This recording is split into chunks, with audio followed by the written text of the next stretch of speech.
कैसे हैं? आशा करता हूँ बहुत अच्छे होंगे। और आज हम लोग करने वाले हैं एसएससी एमटीएस, जो आप लोगों का परीक्षा 2026 में स्टार्ट हो चुका है और आज दूसरा दिन जो है समाप्त हो चुका है। यानी कि 4 और 5 फरवरी का जो पेपर हुआ है उसके आधार पर मैंने इस क्लास को बनाया हुआ है।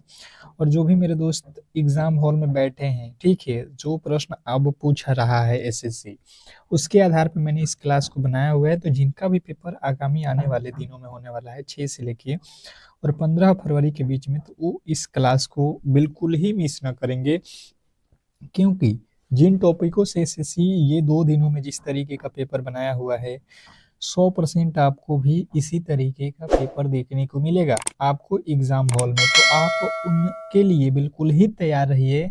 जब आपका पेपर जिस दिन भी है, बिल्कुल ऐसा ही पेपर आएगा, क्योंकि एक पैटर्न होता है एसएससी का, क्योंकि नॉर्मलाइजेशन भी करना है इसे।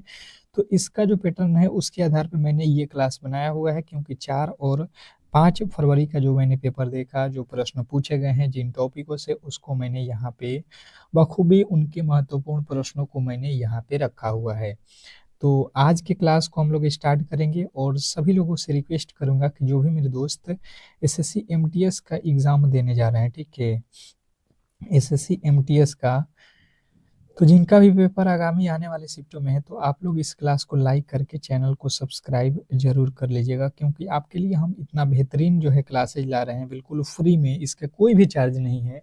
तो आपका भी दायित्व बनता है कि हमारा सपोर्ट करें, हमारे क्लास को लाइक करें, ठीक है। इसीलिए हम लोग आप लोगों के लिए इतना मेहनत करते हैं। चलिएगा फटाफट से प्रश्नों को देखेंगे। पहले प्रश्न की ओर चलेंगे और पहला प्रश्न आपके सामने है।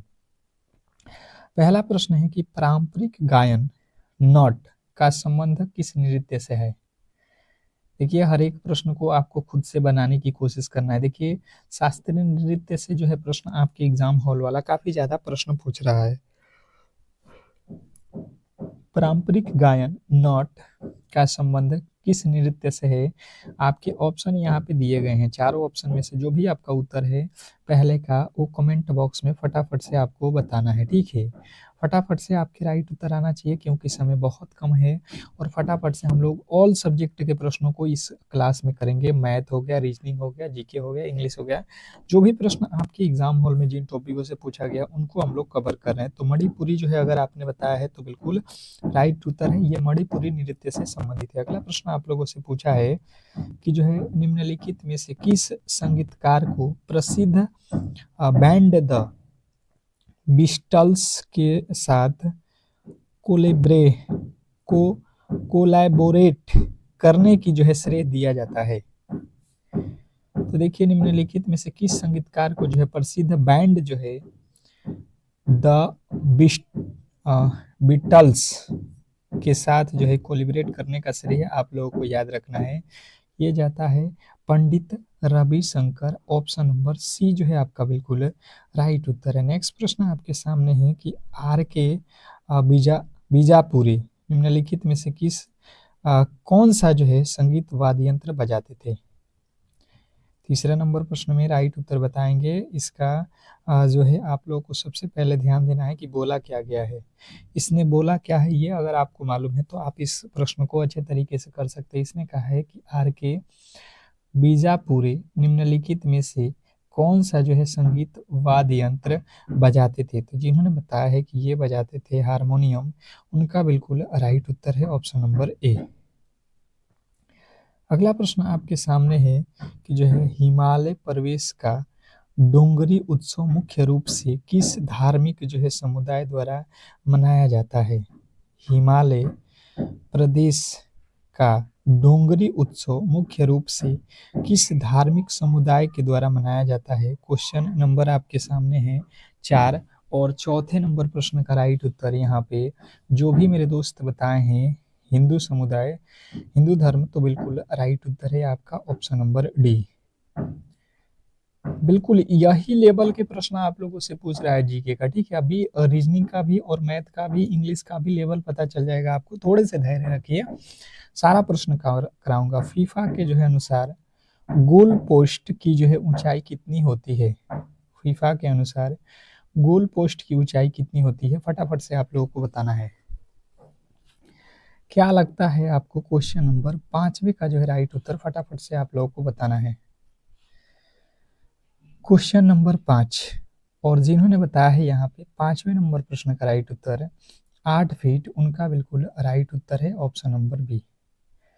नेक्स्ट प्रश्न की ओर चलेंगे और अगला प्रश्न आपके सामने है कि in the afternoon in the afternoon of time की एक जो है आत्मकथा पुस्तक है, मतलब किनकी जो है एक आत्मकथा पुस्तक है, ये आप लोगों को बताना है क्वेश्चन नंबर 6 में। क्वेश्चन नंबर 6 का जो है राइट उत्तर बताने की कोशिश करेंगे सभी लोग। क्या लगता है आपको क्वेश्चन नंबर 6वें का राइट उत्तर? तो जिन्होंने बताया है कि हरिवंश राय बच्चन, ऑप्शन नंबर सी बिल्कुल राइट उत्तर है, हरिवंश राय बच्चन। नेक्स्ट प्रश्न की ओर चलेंगे और अगला प्रश्न आपके सामने है कि राष्ट्रीय हैंडलूम दिवस कब मनाया जाता है? राष्ट्रीय हैंडलूम दिवस कब मनाया जाता है? Question number 7। 7वें नंबर प्रश्न का जो राइट उत्तर है फटाफट से आप लोगों को बताना है कि क्या होने वाला है। क्वेश्चन नंबर 7, 7वें नंबर प्रश्न की बात की जाए तो जिन्होंने बताया है 7 अगस्त, बिल्कुल राइट उत्तर है आपका ऑप्शन नंबर डी। नेक्स्ट प्रश्न की ओर चलेंगे और अगला प्रश्न है कि चंद्रताल आर्द्रभूमि भारत के किस राज्य में स्थित है? चंद्रताल आर्द्रभूमि भारत के किस राज्य में स्थित है? स्टार लगा लीजिए। क्वेश्चन नंबर 8वां, ये प्रश्न आप लोगों से एग्जामिनर पूछेगा। तो जिन्होंने बताया है 8वें नंबर प्रश्न का राइट उत्तर Himachal Pradesh, option number B आपका बिल्कुल राइट उत्तर है। नेक्स्ट प्रश्न की ओर चलेंगे और अगला प्रश्न है कि प्रसिद्ध त्रिदुर्ग किला निम्नलिखित में से किस राज्य में स्थित है? प्रसिद्ध त्रिदुर्ग किला निम्नलिखित में से किस राज्य में स्थित है? Question number 9। 9वें नंबर प्रश्न का जो राइट उत्तर है फटाफट से आप लोगों को बताना है कि क्या होने वाला है। तो जिन्होंने बताया है 9वें नंबर प्रश्न का राइट उत्तर कर्नाटक है, उनका बिल्कुल राइट उत्तर है ऑप्शन नंबर बी। नेक्स्ट प्रश्न की ओर चलेंगे और अगला प्रश्न आपके सामने है कि युवा मामले और खेल मंत्रालय भारत सरकार द्वारा फिट इंडिया मूवमेंट निम्नलिखित में से किस वर्ष शुरू किया गया था? Question number 10। 10वें नंबर प्रश्न का जो राइट उत्तर है फटाफट से आप लोगों को बताना है कि क्या होने वाला है। देखिए, हर एक प्रश्न को मैं कोशिश कर रहा हूँ कि 2 से 3 बार पढ़ दूँ ताकि ये जो प्रश्न है आपको पूरी तरीके से इसी क्लास में याद हो जाए और जैसे ही आप एग्जाम हॉल में बैठोगे और ये प्रश्न आपके सामने आएगा तो आप आसानी से इस प्रश्न के राइट उत्तर चुन लोगे। तो 2019 आपका राइट उत्तर है। नेक्स्ट प्रश्न है कि पंजाब में प्रसिद्ध शीश महल का निर्माण निम्नलिखित में से किस शासक ने करवाया था? Question number 11। 11वें नंबर प्रश्न का राइट उत्तर बताना है कि पंजाब के प्रसिद्ध शीश महल का निर्माण निम्नलिखित में से किस शासक ने करवाया था? 11वें नंबर प्रश्न पे आ चुके हैं और बात किया जाए 11वें नंबर प्रश्न का राइट उत्तर, तो जिन्होंने बताया है महाराजा नरेंद्र सिंह, तो बिल्कुल राइट उत्तर है ऑप्शन नंबर सी। नेक्स्ट प्रश्न की ओर चलेंगे और अगला प्रश्न है कि जो है हड़प्पा की अधिकांश मुहरें किससे बनी है? ये आप लोगों को बताना है। Question number 12। 12वें नंबर प्रश्न का जो राइट उत्तर है फटाफट से आप लोगों को बताना है कि जो है क्या होने वाला है। क्वेश्चन नंबर 12, फटाफट से आपके राइट उत्तर आना चाहिए। हड़प्पा की अधिकांश मोहरें किसके बनी होती हैं? तो 12वें नंबर प्रश्न का राइट उत्तर हो जाएगा सीलखड़ी की। सीलखड़ी, ऑप्शन नंबर सी जो है आपका बिल्कुल राइट उत्तर है। नेक्स्ट प्रश्न आपके सामने है कि निम्नलिखित में से किस वेद में दासराग्य युद्ध का उल्लेख है? निम्नलिखित में से किस वेद में दासराग्य युद्ध जो है इसका उल्लेख है? क्वेश्चन नंबर आपके सामने 13। 13वें नंबर प्रश्न का राइट उत्तर फटाफट से आप लोगों को बताना है। क्वेश्चन नंबर 13, तो जिन्होंने बताया है ऋग्वेद, उनका बिल्कुल राइट उत्तर है option number C Rigveda. Next प्रश्न की ओर चलेंगे और अगला प्रश्न है कि उस पवित्र शहर का जो है नाम बताइए जिसे प्रथम एवं चतुर्थ तीर्थकों का जो है जन्म स्थान माना जाता है? क्वेश्चन नंबर आपके सामने है 14। उस पवित्र शहर का जो है नाम बताइए जिसे प्रथम एवं चतुर्थ तीर्थकरों का जो है नाम जन्म स्थान माना जाता है। तो जिन्होंने बताया है 14वें नंबर प्रश्न का राइट उत्तर अयोध्या बिल्कुल राइट उत्तर है आपका ऑप्शन नंबर सी। नेक्स्ट प्रश्न की ओर चलेंगे और अगला प्रश्न है किस वंश जो कौन सा वंश है जो साम्राज्यों में कंटशोधन नामक एक प्रकार का जो है प्रचलित न्यायालय था? किस वंश में ये था? तो जिन्होंने बताया है कि ये जो है मौर्य वंश में था, ऑप्शन नंबर बी बिल्कुल राइट उत्तर है। नेक्स्ट प्रश्न आपके सामने है कि निम्नलिखित में से किसने हर्षवर्धन को हराकर निम्नलिखित में से किसने हर्षवर्धन को हराया जब उसने दक्कन में चालुक्य राज्य पर जो है आक्रमण किया? निम्नलिखित में से किसने हर्षवर्धन को हराया जब उसने दक्कन में चालुक्य राज्य पर जो है आक्रमण किया? तो जिन्होंने बताया है यहाँ पे 16वें नंबर प्रश्न का राइट उत्तर पुलकेशिन द्वितीय ने, तो बिल्कुल राइट उत्तर है ऑप्शन नंबर बी पुलकेशिन द्वितीय। नेक्स्ट प्रश्न आपके सामने है, कह रहा है कि निम्नलिखित में से कौन सा जो है भारतीय दर्शन के 6 जो है पद्धतियों का जो है हिस्सा नहीं है? निम्नलिखित में से कौन सा जो है भारतीय दर्शन के 6 जो है पद्धतियों का जो है हिस्सा नहीं है? फटाफट से आपके राइट उत्तर बताना है। Question number 17। 17वें नंबर प्रश्न का राइट उत्तर क्या होने वाला है? तो जिन्होंने बताया है यहाँ पे द्रविड़, उनका बिल्कुल राइट उत्तर है ऑप्शन नंबर डी। नेक्स्ट प्रश्न की ओर चलेंगे और अगला प्रश्न आपके सामने है कि निम्नलिखित में से किस शासक ने देवपुत्र की जो है उपाधि धारण की थी? निम्नलिखित में से किस शासक ने देवपुत्र की जो है उपाधि धारण की थी? Question number 18। 18वें नंबर प्रश्न का राइट उत्तर जिन्होंने बताया है कुषाण, उनका बिल्कुल राइट उत्तर है ऑप्शन नंबर बी कुषाण वर्ग। नेक्स्ट प्रश्न की ओर चलेंगे और अगला प्रश्न आपके सामने है, दिल्ली सल्तनत की जो है निम्नलिखित में से किस प्रणाली या व्यवस्था का बहमनी और विजयनगर साम्राज्यों पर जो है प्रभाव था? दिल्ली सल्तनत की निम्नलिखित में से किस प्रणाली या व्यवस्था का बहमनी और विजयनगर साम्राज्यों पर जो है प्रभाव था? तो जिन्होंने बताया है इकत्तादारी, तो बिल्कुल राइट उत्तर है ऑप्शन नंबर डी। नेक्स्ट प्रश्न है, खान बहादुर ने 1857 के विद्रोह का जो है नेतृत्व कहाँ से किया था? फटाफट से आप लोगों को बताना है कि जो है खान बहादुर ने 1857 के विद्रोह का नेतृत्व कहाँ से किया था? क्वेश्चन नंबर जो है आपके सामने 20वें नंबर प्रश्न का राइट उत्तर हो जाएगा बरेली, ऑप्शन नंबर डी जो है आप लोगों का बिल्कुल राइट उत्तर है। नेक्स्ट प्रश्न की ओर चलेंगे और अगला प्रश्न है कि बंगाल की दोहरे शासक व्यवस्था की नीति किस गवर्नर जनरल की दिमाग की उपज थी? बताइएगा। क्वेश्चन नंबर आपके सामने 21वें नंबर प्रश्न का राइट उत्तर फटाफट से बताएंगे क्या होने वाला है आपका 21वें नंबर प्रश्न का राइट उत्तर। तो जिन्होंने बताया है Lord Clive, option number B बिल्कुल राइट उत्तर है। नेक्स्ट प्रश्न की ओर चलेंगे और अगला प्रश्न है कि आंध्र प्रदेश राज्य में स्वदेशी आंदोलन को क्या कहा जाता था? आंध्र प्रदेश में स्वदेशी आंदोलन को क्या कहा जाता है या क्या कहा गया?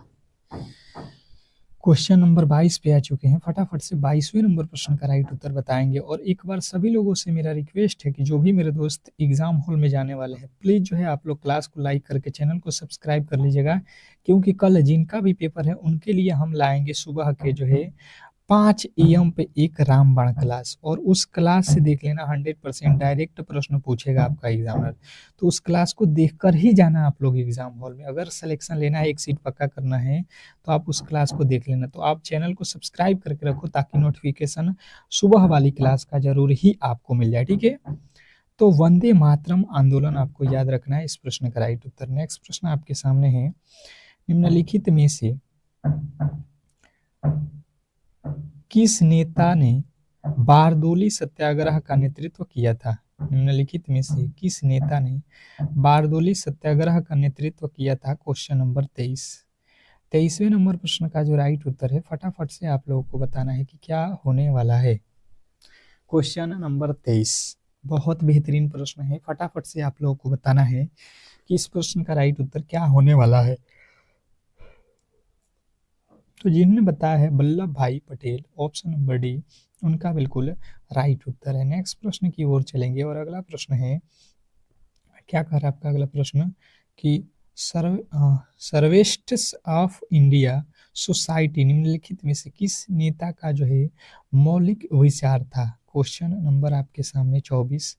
24वें नंबर प्रश्न का जो राइट उत्तर है, फटाफट से आप लोगों को बताना है। सर्वेट्स ऑफ इंडिया सोसाइटी निम्नलिखित में से किस नेता का मौलिक विचार था? तो जिन्होंने बताया है यहाँ पे गोपाल कृष्ण गोखले, बिल्कुल राइट उत्तर है। नेक्स्ट प्रश्न आपके सामने है कि जो है प्रथम इंग्लिश फैक्ट्री 1661 में किस नदी के तट पर जो है स्थापित किया गया था? जो प्रथम इंग्लिश जो फैक्ट्री थी अंग्रेजों की, वो किस नदी के तट पर जो है स्थापित हुआ था, ये प्रश्न पूछा रहा है आप लोगों से। तो हुगली नदी जो है आप लोगों को याद रखना है, ऑप्शन नंबर डी। अगला प्रश्न आप लोगों के सामने है कि जॉर्ज यूल ने भारतीय राष्ट्रीय कांग्रेस के 1888 में निम्नलिखित में से किस अधिवेशन में अध्यक्ष बने थे? जॉर्ज यूल ने भारतीय राष्ट्रीय कांग्रेस के 1888 में निम्नलिखित में से किस अधिवेशन में अध्यक्ष बने? तो जिन्होंने बताया है 26वें नंबर प्रश्न का राइट उत्तर इलाहाबाद, उनका बिल्कुल राइट उत्तर है। नेक्स्ट प्रश्न आपके सामने है कि 1976 का 40वां संशोधन अधिनियम भारत के संविधान के किस अनुच्छेद पर जो है लागू किया गया था? Question number 27। 27वें नंबर प्रश्न का राइट उत्तर फटाफट से बताएंगे। तो बात की जाए कि जो है 1976 का 40वां संशोधन अधिनियम, तो ये आप लोगों को याद रखना कि ये 297वां अनुच्छेद में लिखा गया है। 297 आपको याद रखना है आर्टिकल। भारत के निम्नलिखित राष्ट्रपतियों में से कौन योजना आयोग के जो है उपाध्यक्ष बने थे? भारत के निम्नलिखित राष्ट्रपतियों में से कौन योजना आयोग के अध्यक्ष भी थे, ये आप लोगों को बताना है। ऐसा कौन थे प्रधानमंत्री, राष्ट्रपति? तो जिन्होंने बताया है कि ऐसा जो है करने वाले प्रणब मुखर्जी थे, तो बिल्कुल आपका राइट उत्तर ऑप्शन नंबर डी को लगाए होंगे, तो राइट उत्तर है। नेक्स्ट प्रश्न आपके सामने है कि निम्नलिखित में से कौन सा जो है अधिनियम 1860 में ब्रिटिश भारत में अधिनियमित किया गया था? निम्नलिखित में से कौन सा अधिनियम 1860 में ब्रिटिश भारत में अधिनियमित किया गया था? तो जिन्होंने बताया है यहाँ पे 29वें नंबर प्रश्न का राइट उत्तर भारतीय दंड संहिता, तो बिल्कुल राइट उत्तर है आपका ऑप्शन नंबर सी।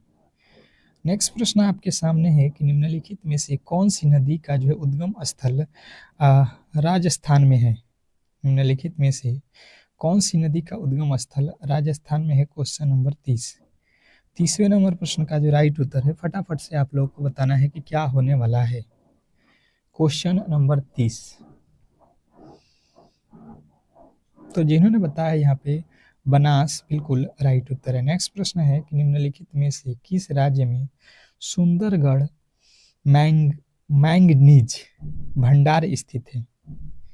निम्नलिखित में से किस राज्य में सुंदरगढ़ मैंगनीज भंडार स्थित है? Question number 31। 31वें नंबर प्रश्न पे आ चुके हैं और बात किया जाए 31वें नंबर प्रश्न के राइट उत्तर का, तो जिन्होंने बताया है उड़ीसा, उनका बिल्कुल राइट उत्तर है ऑप्शन नंबर ए। नेक्स्ट प्रश्न की ओर चलेंगे और देखिए यहाँ से जो है अब जीके के प्रश्न समाप्त हो चुका है। अब मैथ के प्रश्नों की ओर चलेंगे और रीजनिंग के प्रश्नों की ओर चलेंगे। तो फटाफट से आप लोगों से रिक्वेस्ट है कि क्लास को लाइक नहीं किए है तो प्लीज़ जो है क्लास को लाइक करके सपोर्ट कीजिए और अपने दोस्तों के पास भी शेयर कर दीजिए, ठीक है। कर एक विक्रेता दूध में पानी मिलाकर और इस मिश्रण को क्रम मूल्य पर क्रय मूल्य पर बेचकर 25% का लाभ प्राप्त करता है। मिश्रण में पानी और दूध का अनुपात आपको बताना है। जैसे इसने कहा कि भाई साहब मैं जो है दूध एक आपसे बेच रहा हूँ, ठीक है, और उसने क्या कहा कि जितने में मैंने खरीदा है, जितना भी क्रय मूल्य है, सीपी उसका है, उतने में ही आपसे मैं बेच रहा हूँ एसपी। लेकिन उसने किया क्या है कि भाई साहब दूध तो मान लीजिए 100 रुपया में किन के लाया है, वो 100 रुपया ही आपसे बेच दिया, तो उसको तो कोई फायदा नहीं होगा। तो कोई फायदा, बिना फायदा का कोई जो है काम करता है, नहीं करता है। उसने क्या किया कि जो दूध है वो अगर आपको 1 लीटर देता होगा तो उसमें जो है पानी मिला के दे रहा है। इसने यही कहा कि इसको बेचते समय दूध में पानी मिला देता है और 25% का लाभ कमा लेता है। तो अब देखिए इसमें हुआ क्या है, 25% का लाभ, तो 25 का फैक्टर आप तोड़ दो, परसेंटेज को हटाओ, यहाँ से कितना हो जाएगा, 25 चौका 100, 1/4, मतलब 4 जो है 4 हिस्सा में 1 हिस्सा उसका लाभ हुआ। मतलब अगर 4 लीटर दूध है तो उसमें 1 लीटर उसने क्या किया, पानी मिला दिया है, तभी ये पूरा का पूरा जो है इसका माजरा 1 का लाभ होगा। तो आपसे पूछ रहा है कि मिश्रण में पानी और दूध का अनुपात क्या है। तो मिश्रण में पानी कितना है, पहले देखिए पानी पूछा है, तो मिश्रण में पानी कितना है, कितना का लाभ हुआ, पानी 1 लीटर है और 4 लीटर मिल्क है, ये वाटर है। तो इसने पहले वो कहा है पानी फिर दूध, तो पानी और दूध देख लो, 1:4 आपको लगा देना है। नेक्स्ट प्रश्न आपके सामने है जो है 4 वर्षों के लिए 6% वार्षिक ब्याज की दर पर उधार ली गई राशि 3000 पर साधारण ब्याज ज्ञात करें। बताइएगा। क्वेश्चन नंबर आपके सामने 43वें नंबर प्रश्न का जो राइट उत्तर है, फटाफट से आप लोगों को बताना है कि क्या होने वाला है। बहुत बेहतरीन,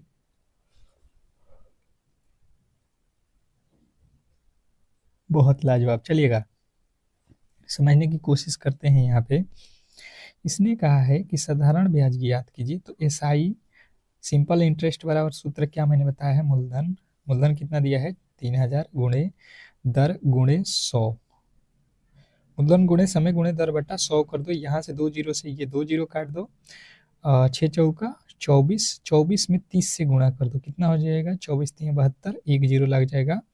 720 जो है आपका बिल्कुल राइट उत्तर है, 720 का उसको क्या हुआ, जो है साधारण ब्याज उस पे देना पड़ेगा, ठीक है। अगला प्रश्न है कि 84 और जो है 108 का महत्तम समापवर्तक क्या है, बताइएगा सभी लोग। क्वेश्चन आपके सामने है 44वें नंबर प्रश्न का राइट उत्तर फटाफट से आप लोगों को बताना है।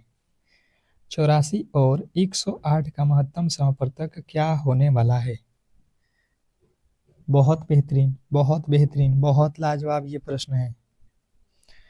अब देखिए यहाँ पे जो है आप लोगों को करना क्या है, महत्तम समापवर्तक, आपको महत्तम यानी कि HCF बोला है, ठीक है, इसका और इसका।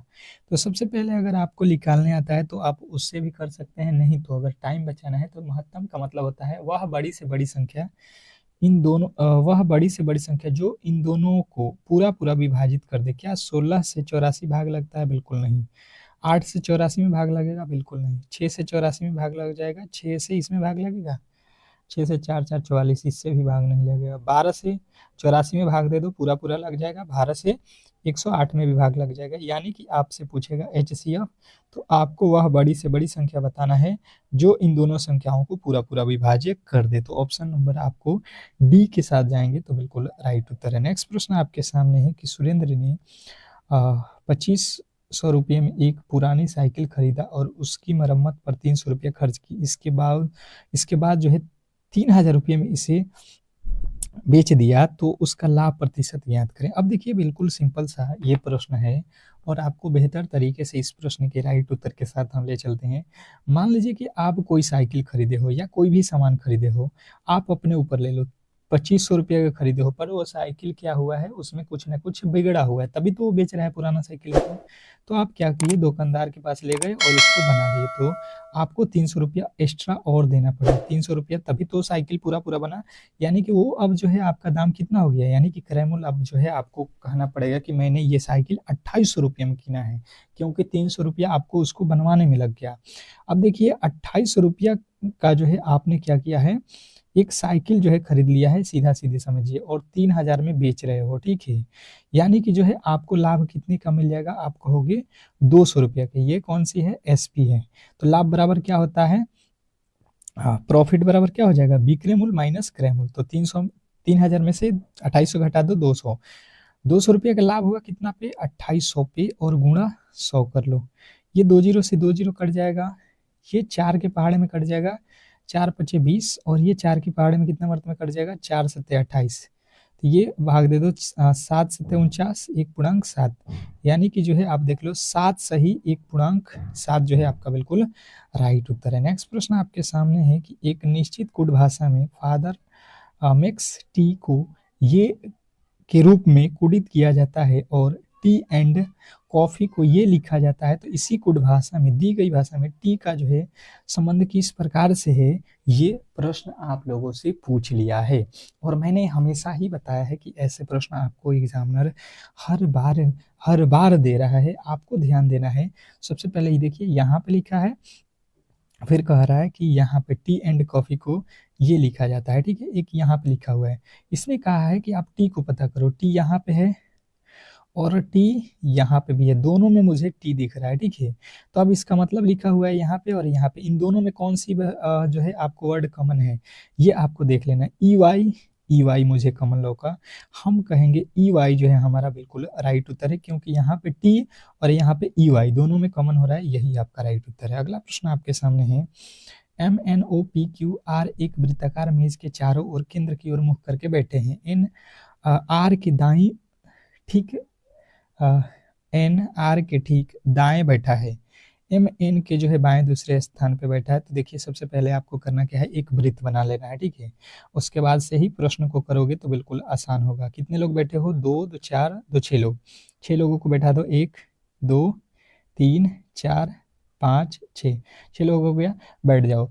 एन जो है आर के ठीक दाहिने तरफ है, एन जो है एन यहाँ पे है, तो आर के ठीक कहाँ है, दाई ओर, दाहिना ओर है, यानी कि आर यहाँ पे रहेगा, तो आर के ठीक दाहिने एन हो गया। इसने कहा एम एन के दाएं से दूसरे स्थान पे है, एन एम एन के दाहिने से दूसरे स्थान पे है, तो एन के दाहिना,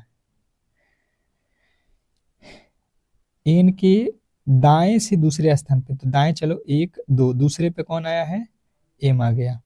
अब उसके आगे कह रहा है कि पी एम के दाएं से दूसरे स्थान पे है, पी जो है एम के दाएं से दूसरे स्थान पे, तो पी के दाएं से दूसरे स्थान पे ये हो जाएगा एम के दाएं से दूसरे स्थान पे पी। कह रहा है ओ पी के दाएं से तीसरे स्थान पे, पी के दाएं से तीसरे स्थान पे कौन है, ओ, तो ये पहला स्थान हो गया दाएं, दूसरा तीसरा, तीसरे पे हो गया ओ। ये कौन सा बचा हुआ है, क्यू, तो यहाँ पे आ जाएगा। क्यू के ठीक दाएं कौन बैठा है, क्यू के ठीक दाहिने तरफ, क्यू के ठीक दाहिना तरफ कौन सा बैठ जाएगा, आप कहोगे पी, और पी जो है आपका बिल्कुल राइट उत्तर है, ऑप्शन नंबर डी। नेक्स्ट प्रश्न आपके सामने है कि जो है यहाँ पे एक निश्चित प्रकार से इसको लिखा गया है, उस ठीक उसी प्रकार से इसको ये लिखा जाता है, तो समान तर्क के अनुसार जो है इसको क्या लिखा जाएगा, ये जो है हम लोगों से पूछा गया है। बहुत बेहतरीन, बहुत लाजवाब प्रश्न है। जैसे मैंने समझने की कोशिश किया यहाँ पे, तो देखिए यहाँ पे हुआ क्या है, 29 49 38 58, मतलब देखोगे तो 20 जोड़ रहा है, अंकों में कितना का जोड़ है, तो 20 का। हम सबसे पहले 65 में 20 जोड़ देंगे, तो ये हो जाएगा 75 और 10 85। यहाँ पे 85 नहीं लिखा, यहाँ पे नहीं लिखा, मतलब या तो ऑप्शन नंबर ए या तो अब जो है डी बचा हुआ है। अब देखो पहला अक्षर एफ है, पहला अक्षर टी है, टी और एफ पे चलो, फिर एल और जेड पे चलो, कौन सा लॉजिक लगाया है, पकड़ो। मैंने देखा एफ होता है 6 पे, टी होता है 20 पे, 6 से 20 पे जाना है, यानी कि 14 जोड़ा गया है, 14 6 20। एल होता है 12 पे, 12 में 14 जोड़ेंगे 26 हो जाएगा, ठीक है, यानी कि 14 जोड़ रहा है। आर होता है 18 पे, 18 में आपको कितना जोड़ना है, 18 पे कितना जोड़ना है 14, तो 18 14 कितना हो जाएगा 18 और 14, ये हो जाएगा आपका 18 14 32। 32 पे कौन सा अक्षर आ जाएगा, एफ, ठीक है। अब देखिए 32 मतलब आपका स्टार्ट हो जाएगा 27 से या 28 पे, ए इस तरीके से। अब देखिए लिखा है यू, यू पे भी आपको 14 जोड़ना पड़ेगा, 14 जोड़ा है, देखिए ओ से 3 लिखा है, यानी कि ओ से 3 लिख दिया है, ओ 15 पे, सी होता है 3 पे, 15 से 3 पे आना है, यानी कि यहाँ पे 12 माइनस किया गया है।